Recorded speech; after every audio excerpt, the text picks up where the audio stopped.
This call is now being recorded. Então, como diria o Bed, né? Um bom dia oficial aí para todos vocês. Vamos então iniciar aqui o nosso novo conteúdo de Física de Leis de Newton. Então, só fazer uma breve aqui passagem sobre as ideias, né, que a gente vai abordar, tá? E depois a gente tenta fazer algum exercício ou outro ao longo do percurso, tá bom? Então, como eu já tinha dito para vocês, leis de Newton, basicamente, a gente vai estar preocupado com as causas do movimento, né? O que causa os diferentes tipos de movimento que nós estudamos lá em cinemática. Já adiantei para vocês que isso se deve à ação de forças, né? A ação isolada ou combinada de forças, tá bom? Então, esse é um trabalho que ele tem como um dos principais pioneiros, né? O Galileu e Aristóteles. E, na sequência, o Newton tomou como base o trabalho de Galileu para poder fundamentar, né, basicamente a primeira lei e as outras duas leis, ok? Na época, né, como é que o Aristóteles ele pensava o movimento? O Aristóteles ele pensava o seguinte: para um corpo estar se movendo, necessariamente tem que estar atuando uma força sobre ele, né? Então, se o corpo não tiver uma força sobre ele, logo ele não vai se mover, beleza? Então, é uma ideia intuitiva que até num primeiro momento você consegue aceitar. Só que essa ideia está errada, né? Não necessariamente para estar em movimento você tem que ter uma força atuando sobre ele, beleza? Se você pensar, por exemplo, na esfera, a esfera está em repouso sobre uma superfície. Você aplica uma força, ela começa, você coloca sua mão sobre ela, né, e vai empurrando ela começa a andar.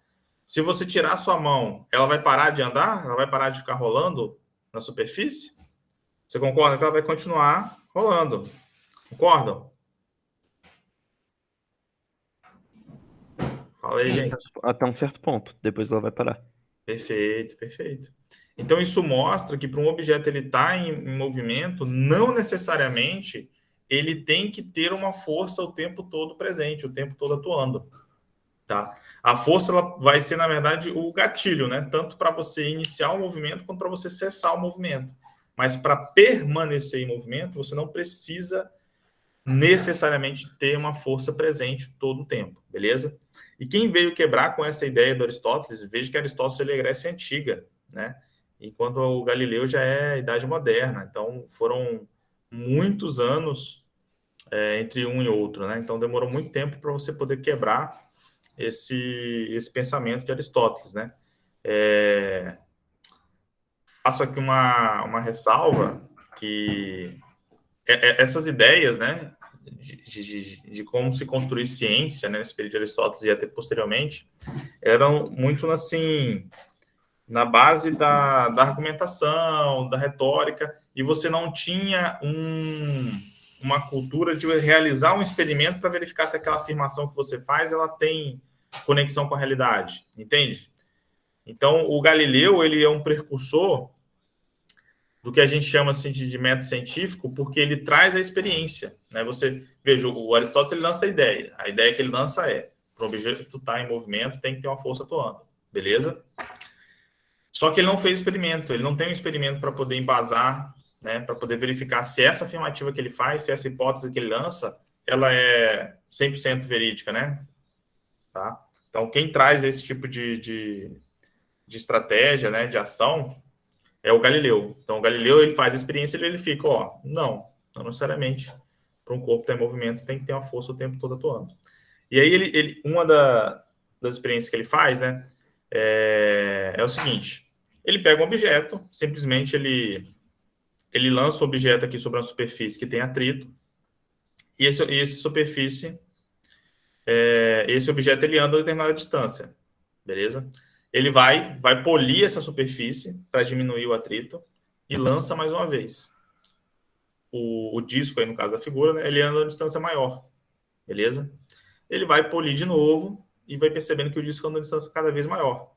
Observe que a força, que é o momento em que a mão empurra o disco, ela atua durante um breve intervalo de tempo, né? Durante todo o deslocamento do disco, não tem essa mão presente aí empurrando, tudo bem?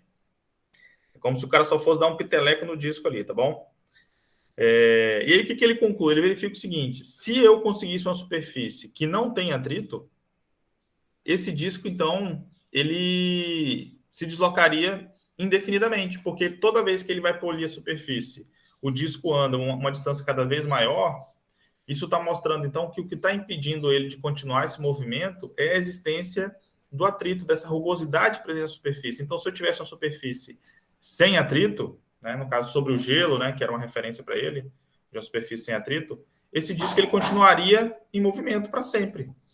Ou seja, logo, ele não precisava ter uma força atuando sobre esse disco para ele continuar em movimento. Vocês entenderam o raciocínio? Sim. Beleza? Dá um retorno aí, gente, por favor. Sim. Tudo bem? Então, essa é a proposta de Galileu para poder justificar o movimento, né? A força ela atua como se fosse uma espécie de gatilho, tanto para você ativar quanto desativar o movimento. Vamos colocar assim entre aspas, né? Mas para ele permanecer, você não precisa necessariamente, tá? Ter essa força atuando. Ela pode se mover na ausência de forças, tá?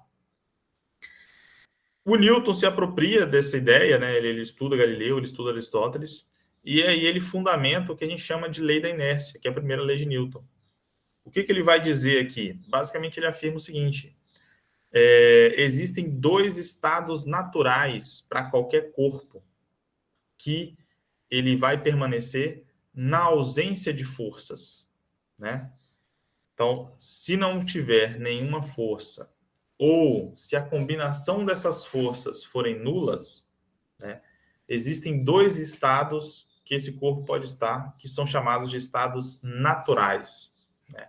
Quais são esses estados? Repouso e MRU. O que é o MRU? Vocês lembram? Movimento retilíneo uniforme. Perfeito. Que é caracterizado por ter velocidade constante. Né? Esses estados naturais, a gente também chama ele de estados de inércia, tá? A palavra inércia, muitas vezes, ela é associada com a ideia de preguiça, né? Então, o que significaria ali um estado de inércia? Uma vez que você está num estado de inércia, você precisa da ação de uma força para retirar desse estado, beleza? Então, se você está em repouso, você vai continuar em repouso para sempre, ao menos que atue uma força para retirar você desse estado.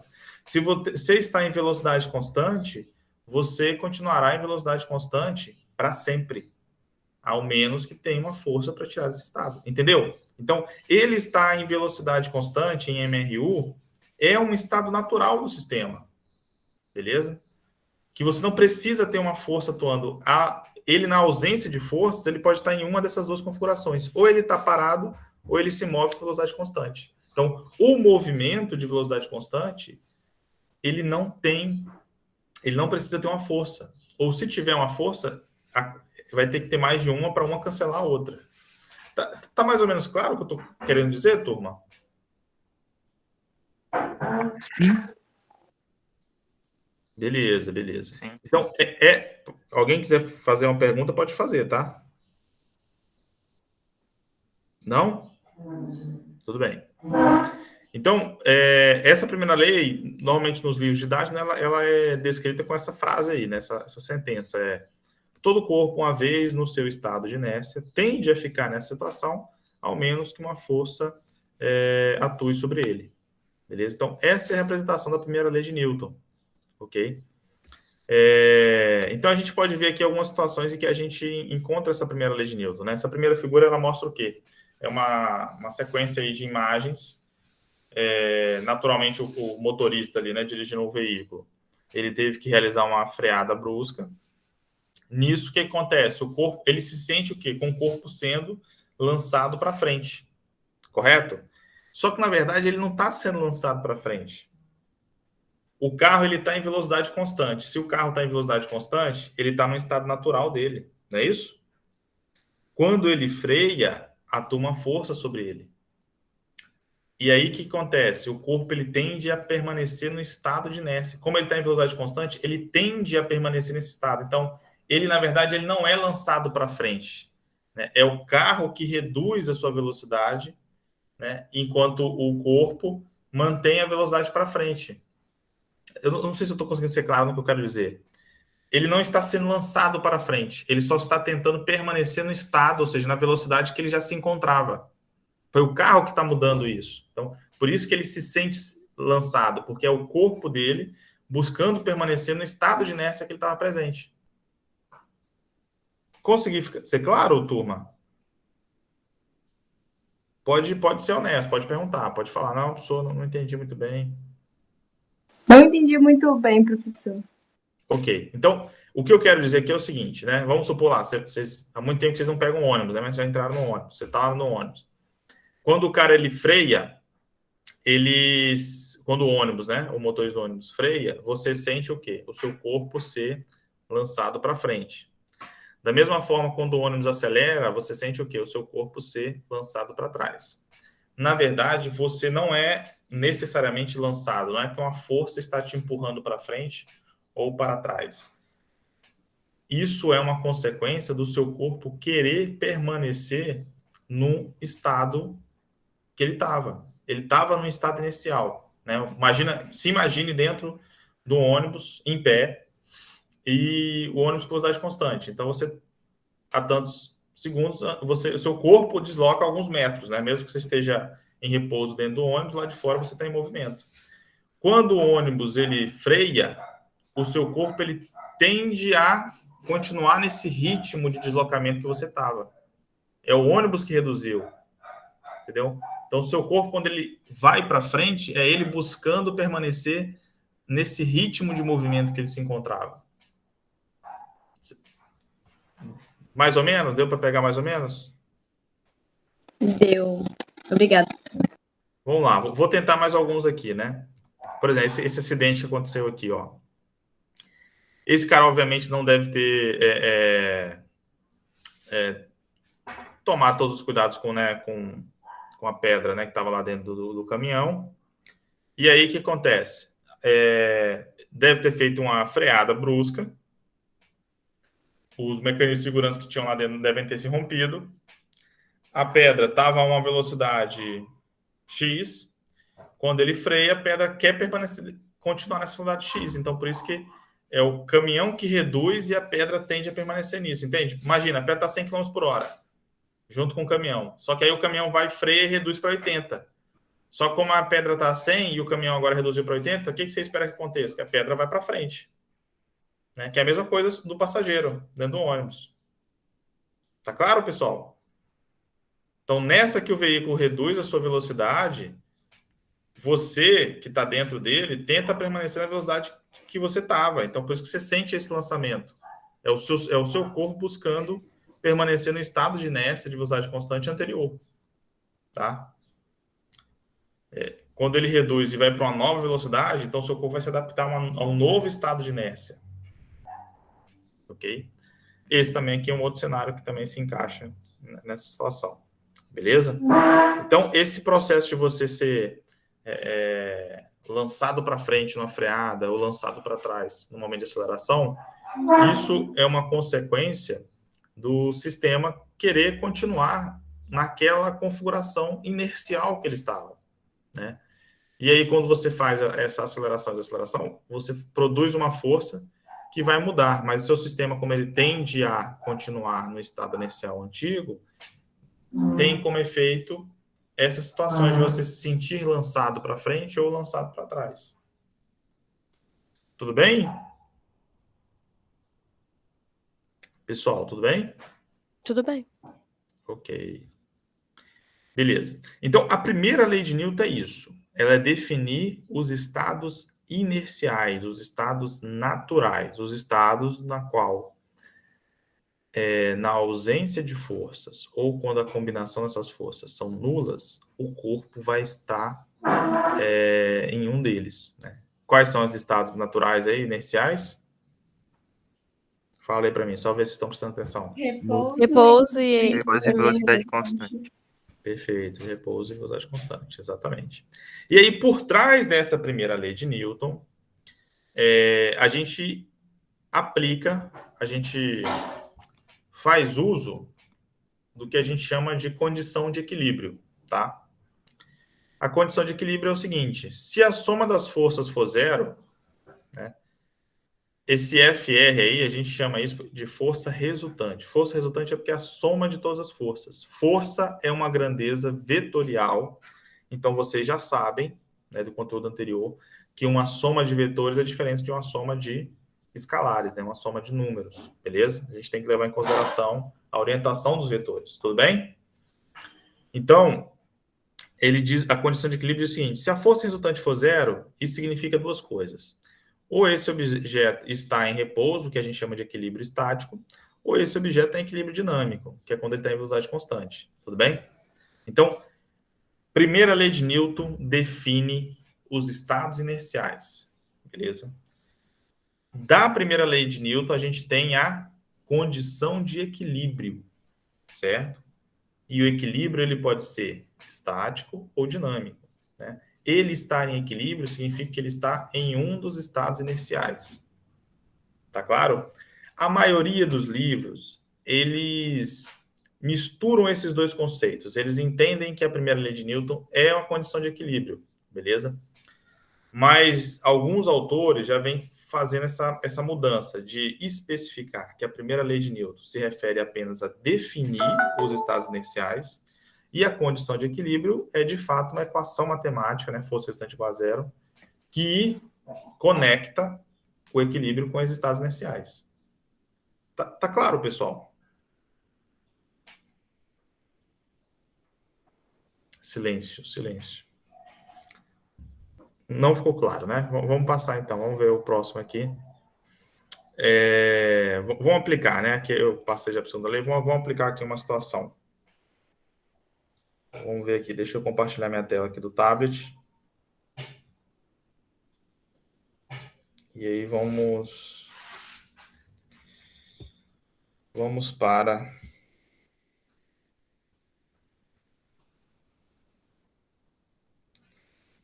para um caso. Vamos para um caso que tenha equilíbrio. Então, ó, vamos pegar a seguinte situação. Eu tenho... deixa eu pensar aqui em alguma coisa, né? Para a gente poder fazer. Vamos supor que ao longo de uma superfície, a gente tem aqui...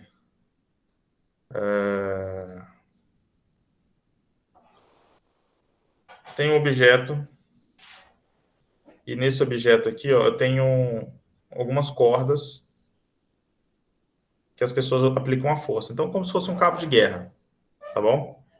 Então, ó, eu vou ter uma força F1 para cá e vou ter uma força F2 para cá. Tudo bem?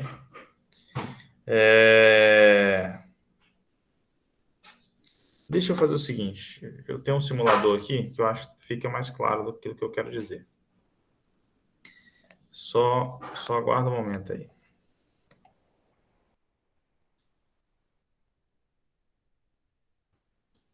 Pessoal, vocês estão aí ainda? Sim. Sim. Sim. Sim. Então, só um momento. Deixa eu só...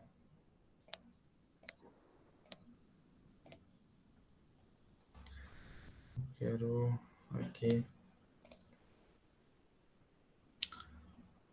Tem aqui um simulador do cabo de guerra. Esse aqui.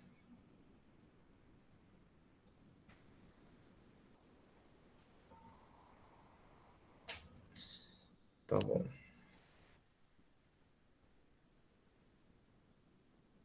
Tá carregando aqui, tá? Então vamos lá, olha só. Tenho aqui um cabo de guerra, tem um pezinho aqui. Aí, ó, esse cara aqui vai fazer uma força para lá, tá vendo? Para a esquerda. Esse cara aqui vai fazer uma força para cá, para a direita. Tudo bem? Quando eu aplicar aqui Go, vai ficar em repouso. Concorda? Porque um cancela a força do outro. Eu vou até colocar aqui valores, ó.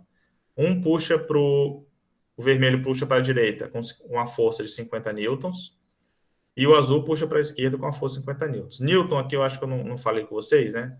Newton é a unidade de força, né? Como força é uma grandeza física, toda grandeza tem uma unidade associada. Então, em homenagem ao cara que formulou as leis de Newton, né? Óbvio, carrega o nome dele. Então, Newton é uma unidade de medida de força, tá?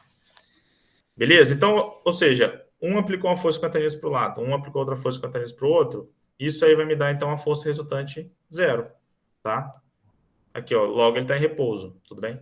Se eu aplico uma força um pouco maior, por exemplo, aqui, ó, uma força aqui de 100 newtons, percebe que minha força resultante aqui em cima mudou, né? Ficou o quê? 100 menos 50. Dá 50 newtons para cá. Então, quando apertar Go, ele vai entrar em movimento. Certo? Tudo bem? Sim. Tudo bem. Se eu pego esse cara aqui, né, e jogo ele para lado de cá, ou melhor, ele não está presente, minha força resultante já vira 100, ó. Então, ó, ele entra em movimento mais rápido. Beleza? Agora, se eu faço o seguinte, ó, eu vou deixar ele entrar em movimento. Beleza? Vou deixar ele ter uma velocidade. Vou pausar. Certo? Lembra, o que fez ele entrar em movimento? A ação de uma força. Antes ele estava no estado inicial, que era o repouso. Certo? Agora eu vou colocar uma força para cá, ó. O que vai acontecer? Ele vai ficar em repouso? O que vocês acham? Sim. Não ficou em repouso. E aí, faz sentido isso que está acontecendo? Porque já estava numa velocidade constante, tipo, Ele estava ou ele ficou agora com velocidade constante? e ficou. Vamos repetir então, só para a gente ter certeza disso, ó. Vou apertar o Go, beleza? Tá vendo a setinha da velocidade que está aumentando? A velocidade está aumentando. Quando eu coloco esse cara para cá, ó, o que acontece aqui? Em termos de força. O que acontece em termos de força? Quando eu coloco o vermelho aqui. O objeto está em equilíbrio, mas tecnicamente, por causa da inércia, ele continua se movendo. Perfeito. Qual é o nome disso aqui mesmo, né? Isso é um Carrinho. carrinho, né? O carrinho está em equilíbrio, só que ele não está mais em equilíbrio estático, ele está em equilíbrio dinâmico, né? Como a soma das forças dá zero, então significa o quê? Quando a soma das forças dá zero? Que ele pode estar em um dos dois estados inerciais. Percebe? Foi isso que a gente falou quando eu apresentei a primeira lei de Newton para vocês. Existem dois estados inerciais, repouso e velocidade constante. Então, quando você faz uma soma de forças e ela dá zero, ele pode estar em um desses dois. Como ele já estava em movimento, o que vai acontecer é que essa setinha vermelha aí, ela vai parar de aumentar. Essa seta vermelha indica a velocidade. A velocidade dele estava em zero e foi aumentando. Quando eu boto esse cara vermelho aqui, ó, essa seta vermelha, essa linha vermelha, né, fica fixa. Por quê? Porque agora, como a força resultante for nula, ele vai agora para um novo estado de inércia, que é o estado de inércia de velocidade constante. Tá claro isso, turma? Alguém levantou a mão aí. Fui eu, professor. Pode falar. No caso desse simulador aí, então, ele tá agindo no ambiente independente da gravidade? A gravidade aqui não vai fazer influência, porque a gravidade ela atua na vertical, né? Então, ela não vai interferir o movimento que está na horizontal. Beleza? Ok. Tá? Ela não tem influência sobre aquilo que atua na horizontal. Respondido, Henrico? Sim, sim. Valeu. Vocês entenderam, gente? Então, assim, um erro, às vezes, muito comum, né, é o cara falar, se a soma das forças dá zero, então ele está parado. Aí eu estou mostrando para vocês que não. Quando a soma das forças está zero, ele vai ficar parado se ele já estava parado antes. Mas se ele estava em movimento, quando você zera as forças, ele vai ficar em velocidade constante, ele vai ficar em movimento, ele vai parar de acelerar, que é isso que acontece, né, quando eu aplico a força. A velocidade dele vai aumentando, ou seja, ele está acelerando. Não foi isso que a gente aprendeu em cinemática? Quando a velocidade aumenta, significa que tem uma aceleração, né? Então, quando a soma, quando você tem uma força, essa força gera uma aceleração. Quando a força resultante é zero, ele pode estar parado ou ele pode estar se movimentando com velocidade constante. Tudo bem? Turma, Ô, professor, é que, Acho que eu tipo, entendi. eu fiquei meio confuso agora. Hum. Na situação, por exemplo, do carro lá, tipo, não tinha uma força atuando sobre, certo? qual carro? Fala a situação, especifica a situação. Tipo, tô no. Aí, tipo, eu tô dirigindo o carro e eu tenho que frear, e a tendência é que meu corpo, tipo, mantenha uma velocidade constante. Isso. Vamos lá, o carro está se movimentando com velocidade de 100 km por hora, velocidade constante, Sim. ok? Vai lá, Aham. continua. Aí, tipo, eu tenho que frear pra não bater no carro que tá na frente do meu. Aham. Aí Uhum. eu vou e freio, tipo, não é que tem uma, tipo, força atuando sobre mim. E sim que, tipo, a tendência é que meu corpo continue numa velocidade constante que eu já tava, antes do momento de frear. Isso. Mas, tipo, nesse caso aí, tipo, tem uma força atuando sobre, certo? Uhum. Que é a do próprio corpo, ou Ah, não? sim, sim. Vamos lá. Esse caso, talvez ele não se encaixe dentro dos exemplos que eu falei. Para você entender os exemplos que eu falei, pensa o seguinte: pensa um bloco sobre uma superfície e um segundo bloco em cima desse primeiro bloco. Imaginou isso aí? Sim, sim, Por exemplo, pensa que tem uma pessoa em cima desse carrinho que está na figura aí, tá? sim. Aham, O carrinho está se movendo com velocidade constante. Então, tanto o carrinho quanto a pessoa que está em cima desse carro também estão se movendo com velocidade constante, correto? correto. Se o carrinho embaixo ele freia e reduz a velocidade, o que o cara vai em cima vai sentir? Ele vai Ah, sentir ser lançado para frente, né? sim, aham. Por quê? Porque é ele tentando permanecer na velocidade que ele estava anteriormente, no estado de inércia que ele estava anteriormente. Entendeu? O carrinho vai mudar o estado de inércia dele, ele que está em cima vai querer permanecer no estado de inércia que ele estava. Então, ele, na verdade, não é lançado para frente, né? É o carrinho que está embaixo, né? Na qual ele está em cima, o carrinho de baixo na qual ele está em cima, que está reduzindo, que está indo para, vamos colocar assim, né? Que está meio que indo para trás. Ele só está querendo continuar no que ele estava. Beleza. Mais ou menos, né? Ainda não está 100%. Não, tá, entendi. Não, beleza, beleza. Ana Beleza. Clara, você queria falar alguma coisa? Não, professor, é que você tinha perguntado se a gente entendido. Eu falo, acho que eu entendi. Demorou. Então, ó, esse é o objetivo aqui do simulador, tá? Então, assim, se eu coloco aqui esse segundo carinha aqui do time vermelho, né? Eu observo que minha força resultante aqui agora é quanto? 50, né? Se eu aperto aqui o gol, o que vai acontecer? Ele vai acelerar, não é isso? Se eu igualo aqui, ó, vou tirar esse e colocar esse aqui que equivale aos dois, eu acho. Minha força resultante passa a ser zero, então ele vai parar de acelerar e vai ficar na velocidade que ele estava, fica em velocidade constante. Ok? Então, esse é o... Professor, ele Pode só falar. ficaria em repouso caso ele já tivesse em repouso antes, né? Perfeito. Exatamente isso. Foi a Sofia, né, que falou? Isso. Sofia, exatamente isso, Sofia. E aí, agora, aproveitando essa observação, eu ia fazer uma pergunta. E se eu quisesse, porque aqui, ó, aqui eu dei pausa, né? Mas quando eu continuo, ó, ele vai ficar em velocidade constante para sempre. Como é que eu faria para poder parar esse carrinho aí? O que eu tenho que fazer?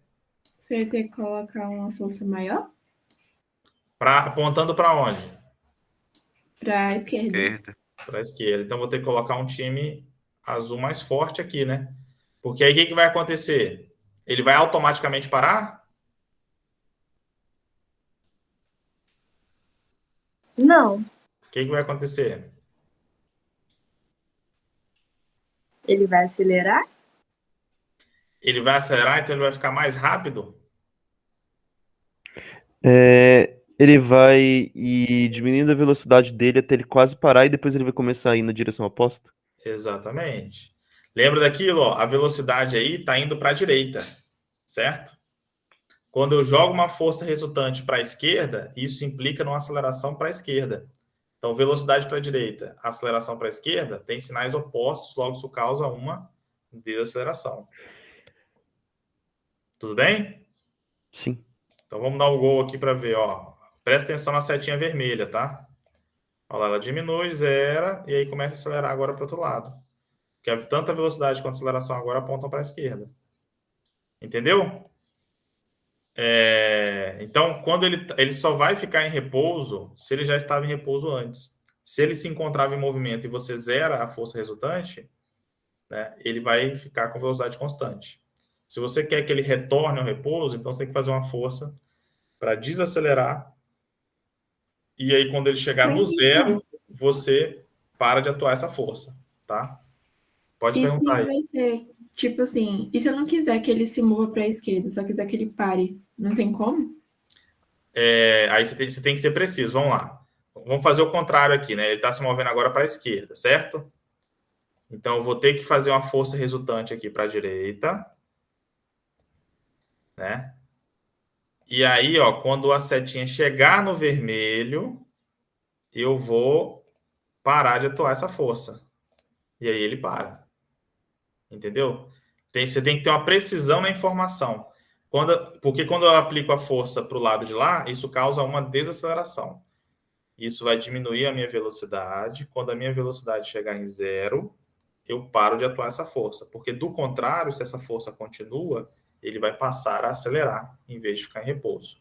Então, tem que ter uma precisão nessa informação entre o tempo de atuação da força e ele chegar a zero. E aí você deixa de atuar essa força. Tá respondido? Sim. Ok, ok. Então, gente, isso é a primeira lei de Newton, tá? Fala aí, Leonardo. Ô, professor, o senhor deu o exemplo, por exemplo, de um carro que está em uma pista a certa velocidade. Aí, para não bater em outro carro, ele freia, ou seja, ele aplica uma força para parar. E aí, Isso, o motorista ele é arremessado para frente, porque o corpo ele tende a ficar na mesma velocidade de antes, né, que ele estava antes, certo? exato. Que era o estado inercial, isso.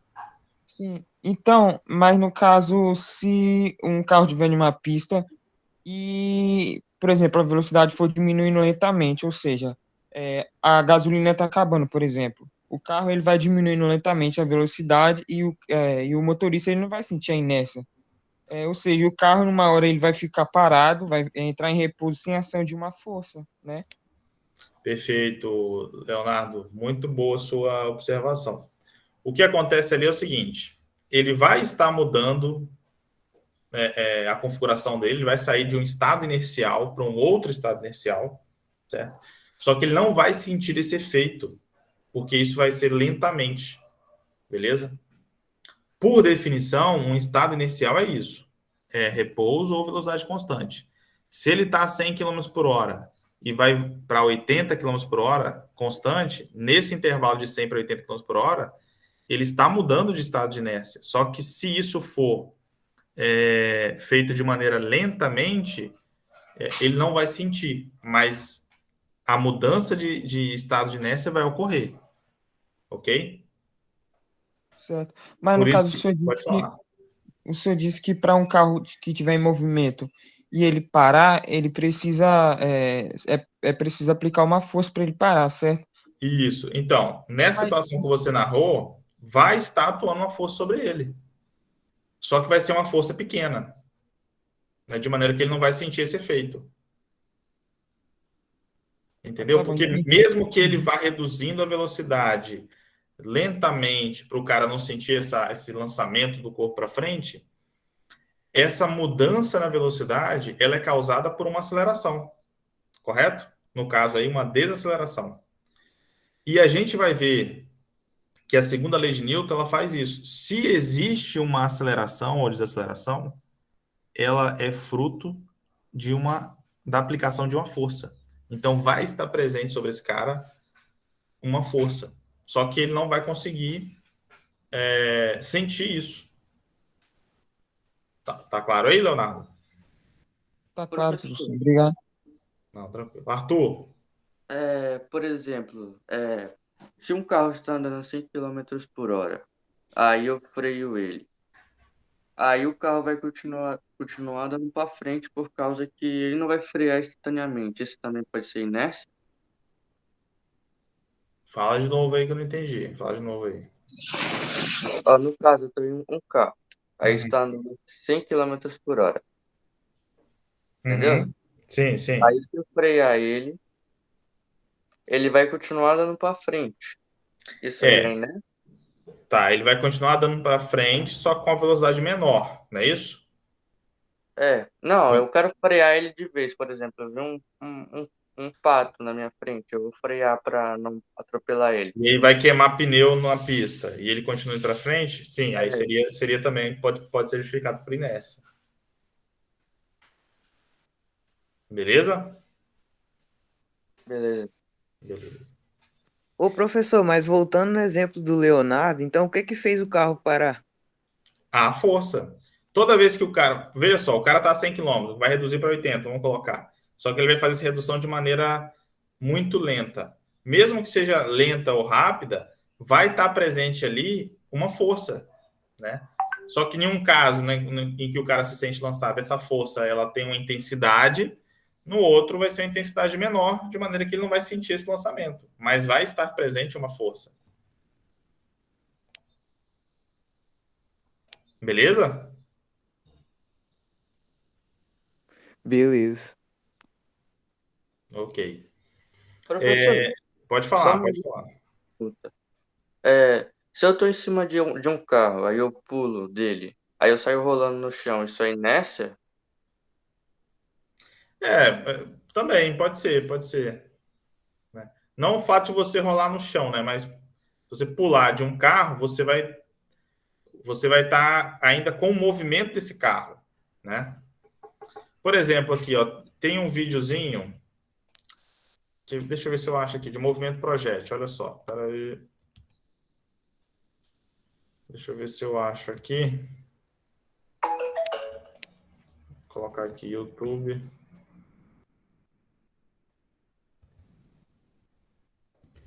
Mas inércia, seria inércia também. Cara, às vezes eu salvo esses trem.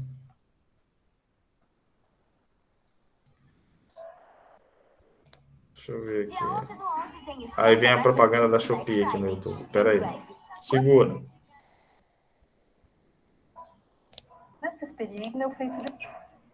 Aqui, ó. Pronto. Acho que eu achei aqui. Deixa eu tentar mostrar aqui, ó. Vocês estão vendo aí o vídeo? Então, Sim, ó, sim. tem um carrinho. Dentro desse carrinho, eu acho que ele vai lançar uma bola que vai passar por cima ali desse obstáculo, né? Então, vamos observar aqui, olha só. Usando uma corda. Então, ó, tá vendo, ó? A bola dá um pulo, dá um tempinho, ela dá um pulo, tá? Então, ó, ele vai fazer o lançamento. Vai, jovem, eu já entendi. Aí, o que tá acontecendo ali? A bolinha, tá vendo, ó? Deixa ele... Como é que a gente justifica isso aí? Por que a bolinha consegue ainda cair de novo no mesmo local? Por que isso é possível? Porque ela está à mesma velocidade do carro? Perfeito. Ela vai... E quem garante que ela vai estar com a mesma velocidade do carro? Inércia. Primeira lei de Newton, né? O carrinho tem uma velocidade V para frente ali, né? Para a direita, né? Segundo o vídeo. Quando a bolinha perde o contato com esse carrinho, devido à inércia, ela mantém essa mesma velocidade horizontal do carrinho. Então, por isso que vai coincidir, que ele vai lançar a bola para cima, mas aí quando passar, ela vai cair no mesmo lugar, certo? Então, esse experimento também é uma demonstração da inércia. Né? Porque se a bolinha, quando perdesse contato com o carrinho, ela sofresse alguma aceleração ou desaceleração, então ela não cairia no mesmo lugar, certo? Tá claro isso aí, pessoal? Tá. Tá bom? Então, essa é a aula de hoje, né? A gente entender a primeira lei de Newton, né? E aqui a gente já lançou aqui algumas ideias para a segunda lei. Pode perguntar, Leonardo. Ô, professor, deixa eu ver se eu entendi o que o senhor falou. No caso, eu dei o exemplo de um carro né, que vai entrar em repouso sem eu utilizar nenhuma força, ou seja, Não, sem eu precisar esse é o apertar o ponto. freio. Tipo assim, não tem como ele em movimento ir para o repouso sem ação de força. Isso é impossível, não tem como. O que Então, no você. caso, Hum. então, no caso, a gasolina que transmite a força para o carro, né? A gasolina é o combustível que vai alimentar o motor que vai aplicar a força. Né? Independente da gasolina estar acabando ou não, o que vai determinar a intensidade da força é a aceleração ou desaceleração, beleza? Entendi, professor. Tá? Então, assim, para ele sair de um estado inicial com velocidade constante para um outro estado inicial com velocidade constante, né, para fazer essa transição tem que ter uma força ali. Não tem como isso ocorrer sem a ação de uma força. Beleza? Mas essa ação da força é ocasionada pela desaceleração ou pela aceleração, certo? Perfeito, perfeito. Exatamente isso. Exatamente isso. Beleza. Tá? Então, ó, isso resume a primeira lei, tá? O que eu quero agora que vocês tenham em mente é o seguinte. Força é uma grandeza vetorial. Então, na hora que você for somar força, você tem que lembrar de como é que se soma vetores. Tudo bem? Então, para encerrar,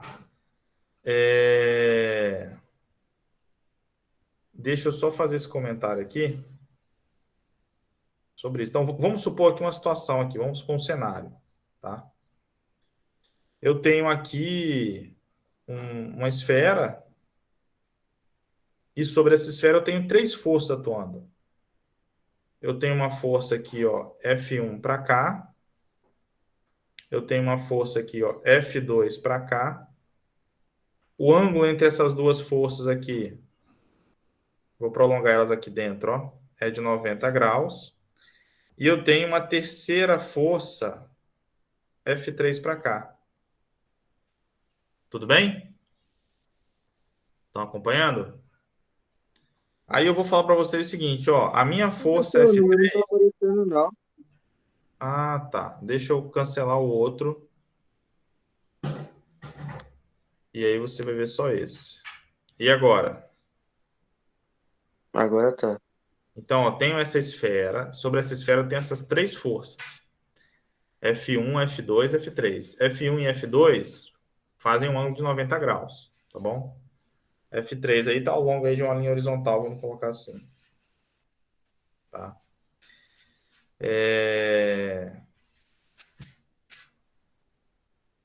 Então, vou falar para vocês o seguinte, F3, o módulo de F3 vale 100 newtons, tá bom? F2 vale 60 newtons. Aí eu vou perguntar, quanto que tem que valer F1 para esse objeto que está em repouso continuar em repouso?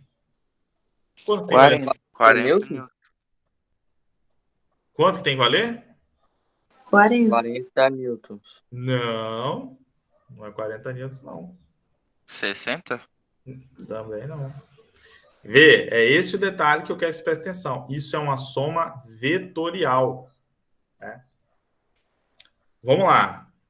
Como é que eu somo esse vetor F1 com esse vetor F2? Mas, professor, assim, para os dois corpos ficarem em repouso, as duas forças não têm que ser iguais? As 3 forças somadas devem ser 0, certo? Os exemplos que a gente viu, a gente tinha 2 forças e elas estavam atuando ao longo da mesma linha. Então, coincidia, né, que você tinha que só subtrair ou somar. Mas aqui não é o caso. Então, F2 seria menos 140? Não, moçada. Como é que a gente faz soma de vetores, galera? Professor, teoricamente não teria que fazer como se fosse um triângulo? Isso pode ser isso também. Eu ia chegar nisso depois. Mas primeiro eu só quero que você lembre como é que funciona a soma de vetores. Como é que eu somo vetor, gente? Emparelhamento? Perfeito, emparelhamento. Então, eu vou pegar esse vetor F1. Pode ser o emparelhamento, mas também pode ser o paralelograma, né? Eu pego esse vetor F1 aqui, ó, e translado ele para cá, não é isso? Então, esse aqui é meu vetor F1, ó. Tá bom? E aí, quando eu emparelho F1 com F2, o que vai acontecer? Vou até tirar aqui para você notar. Eu tirei o F1 de lá de cima e joguei ele para cá, tá? Ele está aqui agora. Quando eu emparelho esses dois vetores, como é que eu acho o resultante? Teorema de Pitágoras?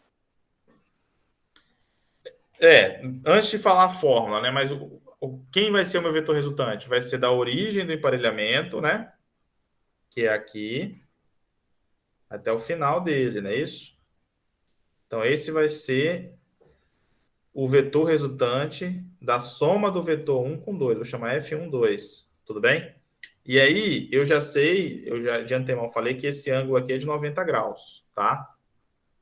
Como esse ângulo é de 90 graus, então a figura formada é um triângulo retângulo, aí sim eu posso achar o valor F1, 2 aplicando Pitágoras. Como quem disse aí mesmo? Foi eu, professor. Tá? Como a Sofia falou. Tá entendendo isso aqui, galera? Mas aí você teria que ter F1, certo? Para você achar esse vetor resultante entre F1 Vamos e chegar lá, F2. vamos chegar lá, vamos chegar lá. F1 é o nosso objetivo. Então vamos lá. F1, 2 é o resultado da soma de F1 com F2, concordam? Sim. E aí, a equação que conecta essas três seria o quê? F1, 2 ao quadrado é igual a um F1 ao quadrado mais um F2 ao quadrado. Correto? Correto. O que eu quero saber? Eu quero saber o valor que F1 tem que ter para esse sistema ficar em repouso, não é isso? Não é isso, gente? Isso. Sim. Para esse sistema ficar em repouso, esse F1, 2 aqui, ó, ele tem que ser quanto? 100. Porque ele tem que cancelar o F3, não é isso? Isso. Então, agora eu posso achar o meu F1. Ó. Esse resultado F1, 2, ele tem que ser exatamente o mesmo valor do F3 para poder cancelar o F3. E aí continuar em repouso. Então, daí eu continuo. Ó. Então, F1, 2 tem que valer 100. Isso aqui ao quadrado. F1 é o que eu quero descobrir. F2 é o que vale 60 ao quadrado. Deixa eu tirar esse Newton aqui, né? Então, se eu faço essa conta, como é que vai ficar? Olha só. 100 ao quadrado dá quanto? Dá uns 10 mil.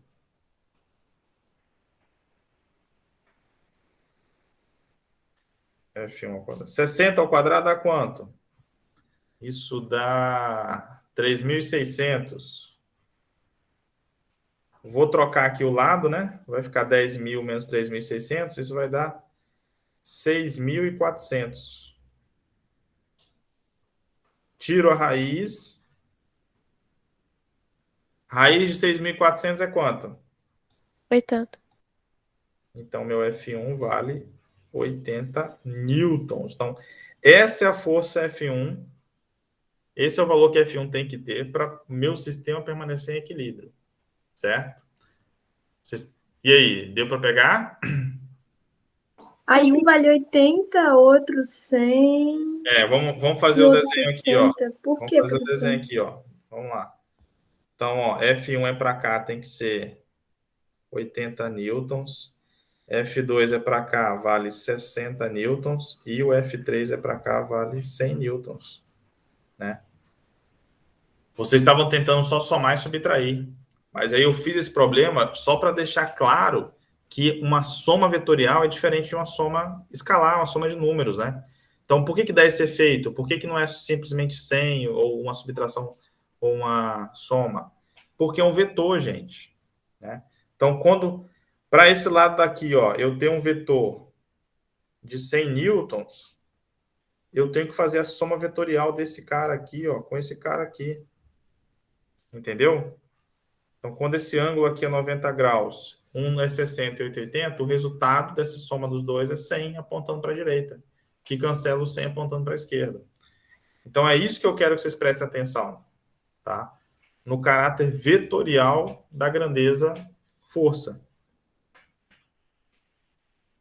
Tá claro?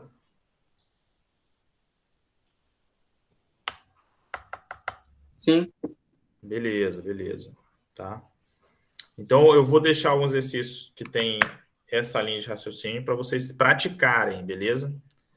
Praticarem aí. E vou deixar lá no Moodle, né? Tudo bem, galera? Então, aqui eu encerro. Então, Pode falar. professor, para achar a força